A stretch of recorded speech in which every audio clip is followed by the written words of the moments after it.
Sveiki kolegos, šiandien startuoja paroda Ką pasėsi 2025. Aš jau sakiau jums praeitais metais, kad toj parodoj tokiems mažyliams kaip aš ten veikti nėra absoliučiai nieko. Na, bet kadangi aš ūkininkas jau esu netgi 3 metus, abu kartus parodoj buvau, tai nusprendžiau tradicijų nelaužyti, važiuojame parodą ir 3 kartą. Na, galbūt pamatysim kažką įdomaus parodoj šiais metais, gal kažkas kitaip. Montažas apie svarbiausius įvykius, kuriuos pavyko pamatyti parodoj. Traktorius, didelis traktorius, dar didesnis. Buvau pasisint Lamborghini. Na tai tiek tų naujienų iš parodos. Juokauju, kolegos, iš tikrųjų parodoj buvau truputėlį ilgiau ir dabar varom pažiūrėti tikrą montažą iš parodos. Paroda mus pasitinka medžio skulptoriais. Dabar, kolegos, bus jums ASMR sesija, tai užsidėkit ausinės, įsijunkit visą garsą ir pradedam ASMR sesiją.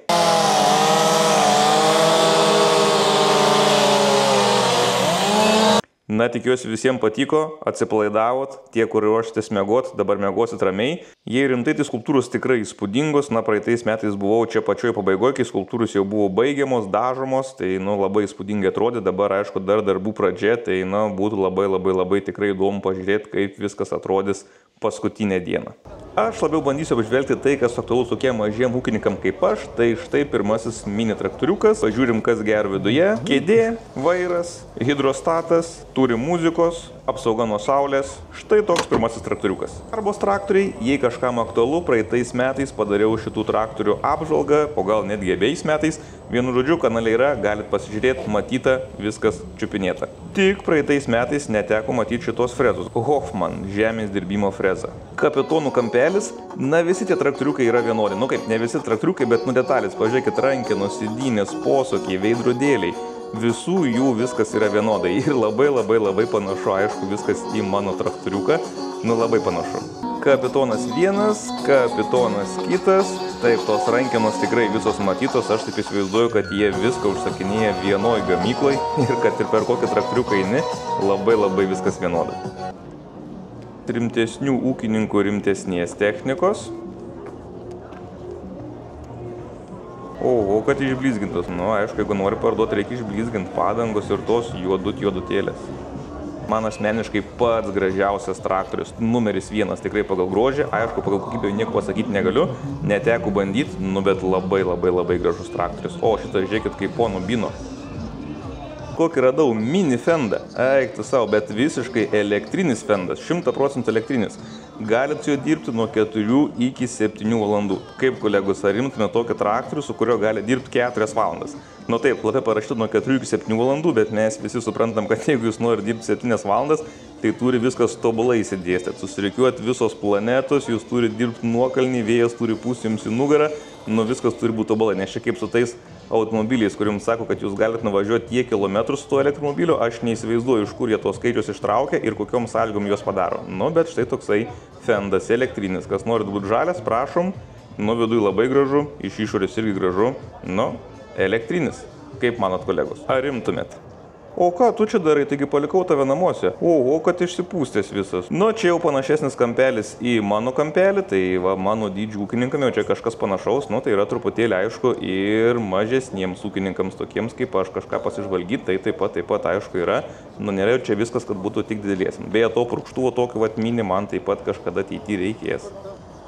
Pramogų kampelis, tokį aišku irgi paimčiau, bet suprantam, čia yra pramogom. Tie visi padargai, kur yra prie jų pridedami, tai man tokie labai jau pritempti atrodo. Iš tikrųjų, čia būna, kai tu nusipirkai keturatį ir žmonai sakai, kad nusipirkai darbui, nors iš tikrųjų nusipirkai pramogom, bet nusipirkai tą padargą, kad žmona galvotų, kad tu iš tikrųjų jį darbui nusipirkai. Nežinau, gal klystu, bet man atrodo taip. Šie labiau man panašus į karinę techniką tokį išminavimui skirtą. Matosi jau panaudoti renginiai tokie, darbo matė. Pasigrožėkime senovinių traktorių paroda, kurią organizuoja, kaip suprantu, Lietuvos ūkininkų sąjunga. Ir čia ūkininkai privarė savo antikvarinės technikos. Tai pirmasis egzempliorius yra pagamintas 86 metais ir yra Case traktorius. Vyrams svarbiausias vaizdas iš galo, aišku, pasižiūrėkim. 62 metų gamybos Massey Ferguson traktoriukas. Turime ir savadarbį traktorių. Visąlaik labai įdomu pažiūrėti, kaip žmonės sukonstruoja savo darbo įrankį. Tai žmogus tiesiog susikonstravo savo savadarbį darbo įrankį ir prašom, susikonstravo, dirba, būna ir tokių atvejų. Beje, jis yra registruotas ir pagamintas 1993 metais. Nu, va toks variantas. Šitas traktoriukas kaip šuo vadinasi terjeras. Na tie senoviniai traktoriukai, man atrodo, išties labai įspūdingai. Nu, vat, kažin, kodėl taip yra, kolegos, kaip jūs galvojat, va 60-70 metai ir automobiliai buvo patys gražiausi, muzika buvo pati geriausia, nu ir matom, traktoriai yra patys gražiausi. Nu šitas dar netgi senesnis, jis yra netgi 54 metų senumo, nu bet vat jie yra daug gražesni už dabar gaminamas traktorius. Kodėl, kažin taip yra? Gal dėl to, kad tais laikais buvo narkotikai visiems prieinami, ar kodėl būtent tais laikais viskas yra, vat, kas gražiausia, viskas yra būtent iš tų metų yra kilę. Nu, va tokie traktoriukai. Šitas yra 54 metų traktorius, įsivaizduokit, kokio amžiaus traktorius. Aišku, suprantam, patogumų čia jokių nėra. Šitas man irgi toksai panašesnis į savadarbį traktorių. Nu ir šitas irgi toks panašesnis man taip pat į savadarbį traktorių. Abu tokie savadarbiai atrodo, oi, atsiprašau, čia yra Volvo traktorius, ne savadarbis traktorius. O šitas yra Mercedes traktorius. Tai pola, ar čia tiesiog žmogus pasigamino ir užsidėjo ženklą, kad yra Mercedes traktorius? Ne, čia yra tikrai Mercedes traktorius. O, matot, žiūrėkit, Mercedes traktorius pagamintas 77 metais. Nu va, štai ir Mercedes traktorius. A, jau tas, kur Volvo, tai atsiprašau, visgi yra savadarbis traktorius, tiesiog pagamintas iš įvairių detalių. Tai čia šitas netikras Volvo. Nu, tai galim pažiūrėti tą netikrą Volvo, kuris turi kelias Volvo detalės. Nu, va, taip atrodo jisai iš vidaus. Tai čia yra savadarbis. Na, o šitas yra tikriausias Mercedesas, ką viduj, oda, medis ir panašiai. Nu, pagal Mercedesą tai toksai būtų. 60 metų Echer Tiger traktorius, nežinau ar gerai ištariau, šitas yra mano mylimiausias, nežinau ką čia balsuos ir ką rinks, bet jeigu pati gražiausia, tai šitas yra mano mylimiausias. Kaip jachtui, medžio apdaila, labai gražus traktorius. Nu, jeigu rinks gražiausią traktorių, tai aš manau šitas turėtų laimėti, nu bent jau mano asmeninė nuomonė, tai šitas traktorius yra tikrai gražiausias. 60 metai. Nu, pakol kas senesnis buvo M54 Kubota. Tai tokį dar galite rasti aikštelį nusipirkti, nu tikrai esu tokių matęs pirkti, nu aišku, čia galbūt senesnis kažkoks modelis, bet tokių kubotų tikrai esu matęs pirkti. Turim dar vieną Massey Ferguson 67 metų traktorių, taip pat atrodo labai gražiai, nu va tie būtent metai 50, 60, 70 dar pradžia, nu bet nas visgi pats gražiausias ten gale, kur stovi, kol kas gražiesnių nemačiau. 1950 metų, nu čia jau tikrai bus seniausias, kokį pavyks mums rasti. Ratukai tokie, aišku, plonyčiai. Nu, bet va, taip atrodo traktorius 1950 metais. Ir dabar atrodo kaip naujas. Sėdynį visiškai nesunodėvėta. Čia jau modernesnis, naujesnis traktoriukas. 50 metų dar buvo be paminkštinimo, šitas jau su paminkštinimais. John Deere, vienas iš ankstyvųjų egzempliorių. Ir dar vienas Volvo, bet šitas jau turbūt tikrasis Volvo, o ne savadarbis. Na ir štai dar vienas taip pat paskutinis egzempliorius. Tai ir tokia antikvarinių traktoriukų paroda. Nu, yra tokių, kur dar galite sutikti ir dabar kažkur gatvėje važinėjančių traktoriukų, ypatingai kaip tas, kur buvo Kubota. Nu, tai tokį tikrai esu matęs važiuojantį, žmonės ir dabar dar tokių nusiperka. Nu, bet kai kurie, pavyzdžiui, tas 50 metų traktorius, 60 metų traktorius. Nu, ir aišku, mano favoritas, tai tas 60 metų Tiger. Galit kaip dekoraciją pasistatyti. Nu, aš pirmą vietą duočiau būtent jam. Kijoti kampelis, Kijoti traktorių teko garbė išbandyti, nu, paliko tikrai labai gerą įspūdį, kaip aukštos kokybės ir, nu, tikrai geras traktorius. Jei kažkas nematėt, galit man įrašus pažiūrėti, Kijoti traktoriaus apžvalgą esu padaręs, nu, tikrai. Jokių nusiskundimų neturiu ir paliko labai gerą įspūdį. Va, yra ir robotas, pramoginis automobilis, nu, Kijoti, kaip suprantu, daro ir truputėlį didesnių traktorių, bet jau pačių didžiausių nebedaro. Kodėl šis egzempliorius ne prie antikvarinių? Na ir paroda būtų ne paroda, jeigu kaip visada nufilmuočiau patį didžiausią ir galingiausią traktorių, kiekvienais metais jį nufilmuosiu ir šiais metais didžiausias traktorius, kurį pavyko rasti. Žaliųjų kampelis, nu dabar kaip matau visų šūkis yra dirbk išmaniai, kaip suprantu kitais metais jau turbūt šūkis bus dirbk su geriausiu draugu dirbtiniu intelektu. Na taip, aišku, technologijos keičiasi, tai šių metų tendencijos, kaip suprantu, dronai, robotai, dar truputėlį technikos didiesiems ūkininkams.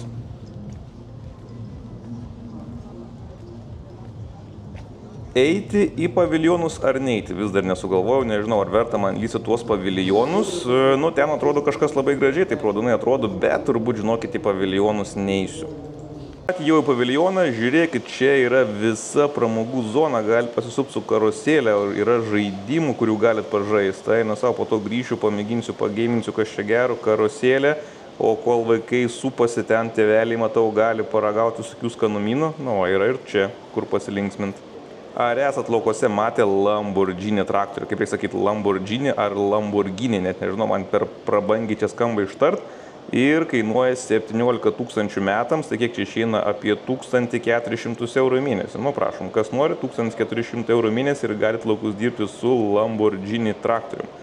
Nesu nei kartų matęs, kad kažkas dirbtų laukus su Lamborghini traktoriu. Ar esat kas nors matę, kolegus? Parašykit komentarus, jeigu esat matę. Nu, nežinau, kaip jo kokybė ir ką, bet išvaizda tai tikrai įspūdinga. Vaizdas iš galo, kaip visą laiką pats svarbiausias. Nu, labai gražiai atrodo traktorius. Tik tai 60 Lamborghini kažkaip nelabai kaip atrodo, gal ten dar trūksta vieneto. Nu, labai jau tikrai gražiai atrodo traktoriukas, visas iščiūstytas, išlakuotas, išdažytas. Nu, va, prašom, ūkininkas gali nusipirkti. Viskas, tai tiek tos parodos. Apibendrinant, ką galiu pasakyti, buvot vienoj parodoje, žinokit, reiškia, buvot visose parodose. Jeigu dabar aš įkelčiau vaizdų medžiagą iš praeitų metų parodos, jūs net nesuprastumėt, kad čia yra praeitų metų paroda, o ne šių. O galbūt aš net ir nebuvau toj parodoje ir iš tikrųjų jūs matot praeitų metų parodą, iš kur dabar sužinosit, o ir nesužinosit. Tai buvot vienoj, buvot visose parodose. Taip, jeigu norit nusipirkti skaniukų, tikrai čia yra pilna, ko tik norit, misų, vaisių, uogų, lašinių, žuvų.